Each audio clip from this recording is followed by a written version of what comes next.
Chers membres d'Église et chers amis, bonjour. Nous avons partagé dans l'émission 144 le verset 19 du chapitre 5 de Romains. En effet, comme par la désobéissance d'un seul être humain, Adam, la multitude a été rendue pécheresse, de même, par l'obéissance d'un seul, Jésus, la multitude sera rendue juste. Nous sommes justes aux yeux de Dieu grâce à l'obéissance de Jésus à sa loi. Mais quel était l'enjeu de cette obéissance ? Pour répondre à cette question, commençons par définir la loi de Dieu comme étant l'expression de son caractère. La Bible dit que Dieu est amour, et nous pouvons lire dans la lettre aux Romains, au chapitre 13, verset 10, « L'amour est l'accomplissement de la loi ». Pour dire les choses différemment, en aimant comme Dieu le veut, nous obéissons complètement à la loi. La loi de Dieu est donc une loi d'amour et elle est bien l'expression de son caractère. Pourtant, si nous revenons au tout début de l'histoire de l'homme, au chapitre 3 du livre de la Genèse, nous y rencontrons Satan parlant avec Adam et Ève et insinuant que Dieu est un menteur.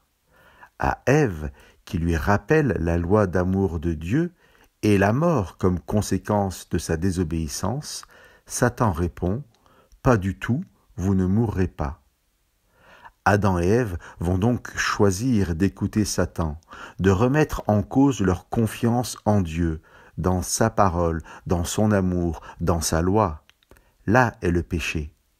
Et puisqu'Adam et Ève ont désobéi, Satan peut donc accuser Dieu d'avoir donné une loi trop dure pour l'homme, une loi qui n'est pas une loi d'amour, une loi qui ne mène pas à la vie. C'est là que nous comprenons mieux l'enjeu du chapitre 5 de Romains, des versets 12 à 21.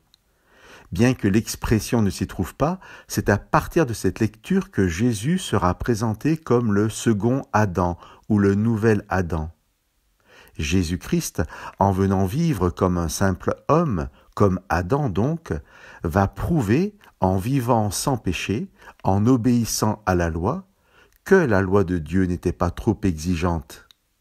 À cause d'Adam, nous sommes victimes de sa désobéissance et du péché sur la terre. Mais grâce à Jésus, le second Adam, nous sommes au bénéfice de son obéissance et de sa vie éternelle. Chers amis, nous sommes invités aujourd'hui à choisir de qui nous voulons être les héritiers, d'Adam ou de Jésus-Christ. La Bible nous invite à nous laisser adopter par Dieu pour que Jésus soit notre frère et que nous puissions, par sa puissance et son esprit, hériter dans nos cœurs de sa loi d'amour et de vie. Que Dieu vous bénisse.